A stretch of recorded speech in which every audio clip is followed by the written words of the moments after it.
What's up, fellas? In the second video of the day, we're going to be taking a look at some of the trade deadline acquisitions and kind of catching up on kind of what they've been up to with their new teams. There are, let me see, 6 players on this list that I want to be taking a look at, kind of letting you guys know how they've been playing on the new team, how they've been impacting them, and just kind of what the early returns are on some of the bigger name trade deadline guys so far this season. But really quickly, before we get started, if you enjoy content like this, then consider subscribing. I upload twice a day, every single day on this channel, so it's most consistent NBA content on YouTube. If you're new here, by the way, what's up?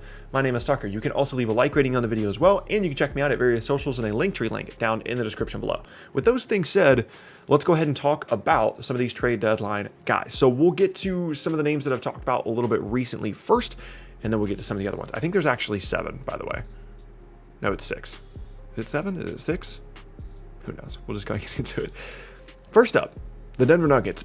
Barely still undefeated with Aaron Gordon. They just eked out a win against the San Antonio Spurs the other night. We've talked about the impact that Gordon has had on this team already and the impact that playing with Nikola Jokic has had on Aaron Gordon. He has been fantastic. He's been a perfect fit and has slid right into that Jeremy Grant role. Now, will he provide as much defensively as Grant did at times in that postseason run? That remains to be seen, but from an offensive standpoint, you can't really ask for much more out of Aaron Gordon apart from making a few more threes here on occasion and kind of making sure that spacing is on point as they get towards the postseason. But he has been an awesome fit as a cutter, as a guy getting to the rim, shooting a super high percentage. And as long as Nikola Jokic continues to play like this, he's going to win the MVP, and the Nuggets are going to be a scary team once we get to the postseason. Don't be surprised if you see this Nuggets team back in the Western Conference Finals if they continue to play like this.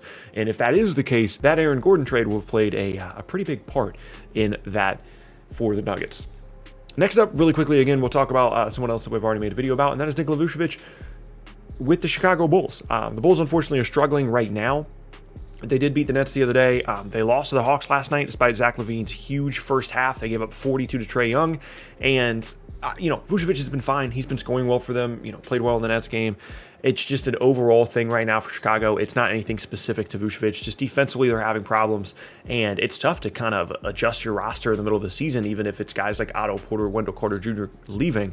It's just kind of tough to change the rotation, change up roles and stuff like that. And so the possibility exists that they make this Vuce trade, they trade 2 first-round picks, and then they don't even make the playoffs this year, which would be kind of a disaster, given the fact that they don't even hold control over their 2021 pick. Hopefully they turn it around, but the early returns on the team overall are not great, despite the fact that Vucevic has been doing Vucevic-like things for Chicago. Now let's get to some guys we haven't talked about. Wendell Carter Jr. in Orlando. Actually, there are 7 players because I put Wendell Carter and RJ Hampton in the same category. Here we go. Wendell Carter Jr. Early returns have been good, a little bit of spacing there, a little sprinkle of some extra 3-point shots there in Orlando than what he did in Chicago. And of course, the opportunities are going to be there for both him as well as RJ Hampton, we'll go ahead and talk about here as well. So statistics and shot attempts and things like that are going to be inflated just given the fact that somebody needs to shoot the basketball, right? But the early returns have been good. I think that these are still 2 talented players. Wendell Carter Jr., my biggest issue has just been him staying on the floor and just not getting enough reps as a result of being hurt all the time. And that has definitely kind of hindered his development. But assuming he stays healthy in Orlando, he'll have plenty of opportunities to continue to improve. Him and Mo Bamba there in the front court now that Khem Birch has been waived and been released. I've been impressed, and I think that that's someone to continue to keep an eye on there in Orlando. RJ Hampton, same thing. I'm a little bit more weary about him just because I know he's going to be getting a lot of shot attempts, and it makes me nervous thinking about people maybe getting a little bit too excited about him too early because they really want him to succeed because he didn't go to college. He went overseas. People really want guys like that to succeed. The scoring numbers have obviously been up in comparison to where they were in Denver, but we'll kind of wait and see a little bit more on RJ Hampton. But Wendell Carter Jr. has been good. Next up, we'll stay in the state of Florida. Victor Oladipo with Miami Heat. Unfortunately, it's been the same old Victor Oladipo that we've gotten used to over the last year and a half or so. He's been up and down, has some bad games, has some good games, and now he's hurt. And that's pretty much been the Victor Oladipo experience for the last year and a half. There are some Pacers fans in my life that, whether it was when he went to Houston or now in Miami, they're basically just like, yeah, we don't really care. Like, good riddance. You know what I mean? Like, he was never that guy, over the last year and a half in Indiana. And so they're not even mad that he ended up leaving. And it's such a weird situation because you would assume that Miami would be like, okay, no matter what, we'll bring back Victor Oladipo, right? He wants to be there. We have the money to bring him in. There's not another really good option out there for us in free agency. But a scenario exists where, like, if Oladipo's not helpful, they can just be like, yeah, you want to be here and that's fine, but we don't want you. Like, that's a real thing. You know what I mean? Like, they might look at it and be like, yeah, we don't want to pay you $20 million a year if you're never going to play and you're just going to be super up and down. I'm just saying, that's a real thing.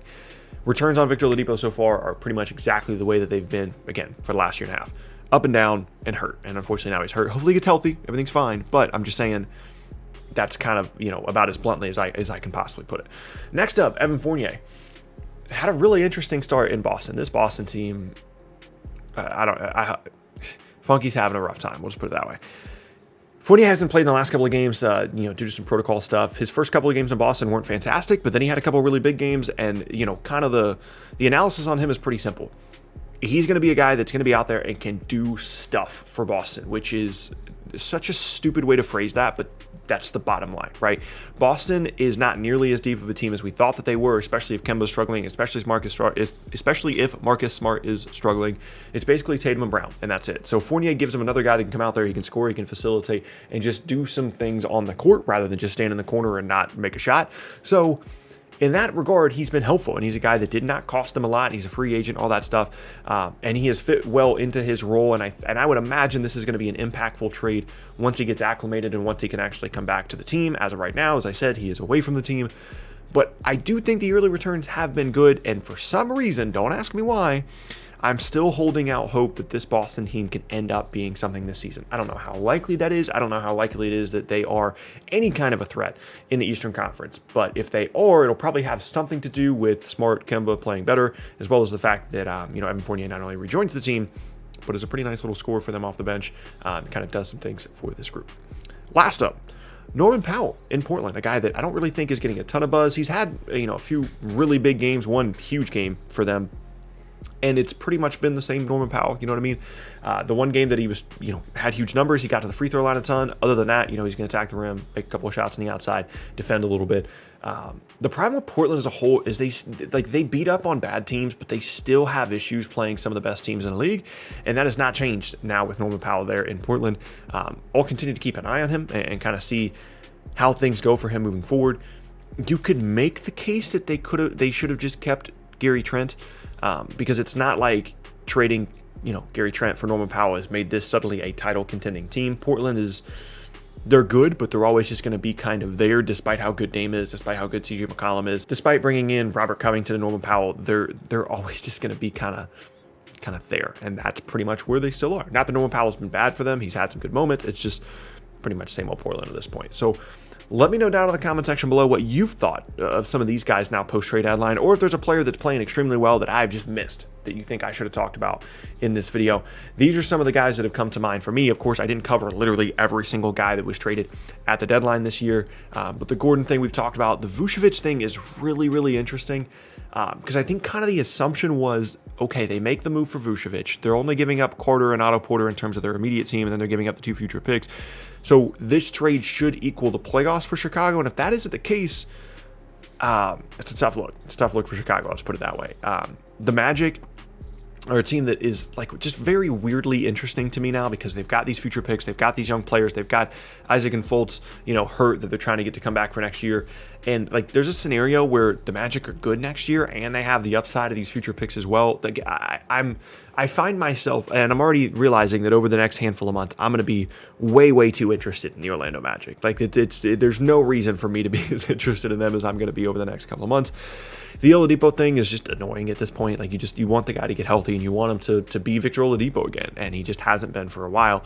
Fournier, like I said, kind of unfortunate he's away from the team for protocols, and then Norman Powell is just same old Norman Powell on the same old Trailblazers. Again, let me know down in the comment section below if you guys have anything that you want me to take a look at from some of these post-trade deadline guys.